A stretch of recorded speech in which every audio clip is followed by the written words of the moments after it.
อยู่ที่ลงปองซึ่งเมืองเวียดนามออกมาลาดว่าสังว่าเผอหักจัดจึงถูกดีเลยมีลูกน้ำในขนอมีสองก็ขึ้นเหนือหนึ่งแคนหลีเตะสุดมันแต่เฮอมีสองก็สังว่ามีสองก็จึงไหนเดี๋ยวเลยมีเงินสู้ปันหนึ่งก็แล้วสองเฮงหาปากวัดเงินไทยในกันนะเดี๋ยวฉะนั้นการเตะกำใจเทียมปันลองหน้าหอต่อเฮือนและลองตีอยู่ด้านเสาเงินกำใจเทียมหน้าเฮือนจะได้เตะกำใจเทียมปันในกันเนาะ ได้ลองตั้งเขาได้มีเจ้าหือเปลี่ยนเจ้าหือในเขาขามาฮับทำยินกว่าจ้องกันขนาดได้เมื่อได้ก่อนถึงมาวันที่27 เดือนปี2026ขนาด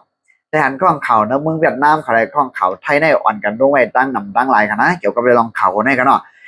เจ้าขลาในหลายปีมาในขนาดหลายเมืองในอ่อนกันโต๊ะเจอที่ได้ว่าเกี่ยวกับเรื่องลองโหนนับก้นในรถยอมเพียงหนาก้นอันเกิดมาซ้ำอีและก้นอันทอนกี่ซ้ำน้ำเมืองเวียดนามก็เขาทบยาปัญหาซึ่งอันนั้นขนาดเนาะกาก่อนป่วนมาได้เนี่ยเขาก็ยำมีขนาดเขาก็ยำปิกเฮ็ดจังหนังเมืองเขนั่นหนึ่งเฮือนแล้วอันนั้นก็นั่งยิงหนึ่งก็เลยจะไหนขนาดนั่งยิงหนึ่งก็ได้เตรียมครอบครัวหนึ่งครอบครัวเนี่ยครับกันเนาะเตรียมในปันป่วน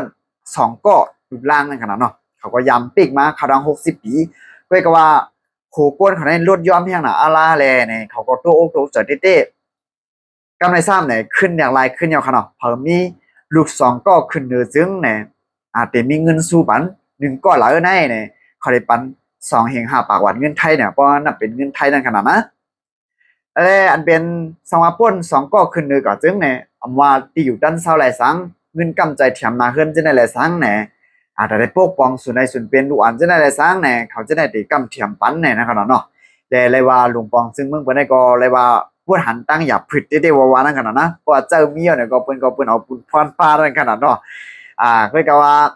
เมื่อเขาขาได้ก็ฮู้ค่ะนะเดี๋ยวได้ก็หยุดยอมได้เขาเนาะเมื่อเขาค่ะนะแต่เหลือสนามกลางมึงจะป่าในก็เขาขาก็อะไรหันสีขาวตั้งนำตั้งหลายค่ะเนาะลุงมึงจะป่าในก็โหก้นเขาก็เลยว่าลดยอมได้ว่าก้นอันเกิดซ้ำโหก้นอันเกี่อันเท่าซ้ำน้ำหลายๆเมืองเจียงเขาลาดเมืองกันขนาดเนาะทุบยาปัญหาที่ไหนแน่จะว่าเมืองจะป่าในขนาดเมืองหลายๆเมืองเขาขนาดทุบยาปัญหาที่ไหนแน่เนี่ยก็ว่าเมืองเวียดนามเขาได้ก็เขาออกมาเอาขนาดเราไล่เกไขมันเนี่ยอันลูกสองก็มาแน่ก่อนอาสากไปถึง35 ปีนางยิงหนึ่งก็ขนาดเฮามีปันลูกสองก็เลยความที่ปอดมันได้ก็เขาว่าสังว่าหักจับจึงเนี่ยให้มีลูกสองก็ในนั้นขนาดเนาะตีอีสุดมันเนี่ยค่ะกะตีอีสุดมันให้มีลูกสองก็เนี่ยนะเอาค่ะพี่น้องได้ก็ได้เสียวขอยินเขาในหันเขาในเอามีตาหันถึงจึงในก็อย่าลืมปั่นให้ตาหันถึงสื่อเจ้าไว้ตั้งใจวิดีโอโหในอะไรกันเนาะข่าวเงาวันนอกเมืองเลยสังข่าวเงาในเมืองเขาจะในอะไรสังไหนสวัสดีพี่น้องได้ก็ได้เสียเขาเคยถอดยินก็ข้าวก็หนังข้าวตัวตั้นขนาดเขาเดี๋ยวมาใครนี่พี่น้องได้ก็ได้เสียเขา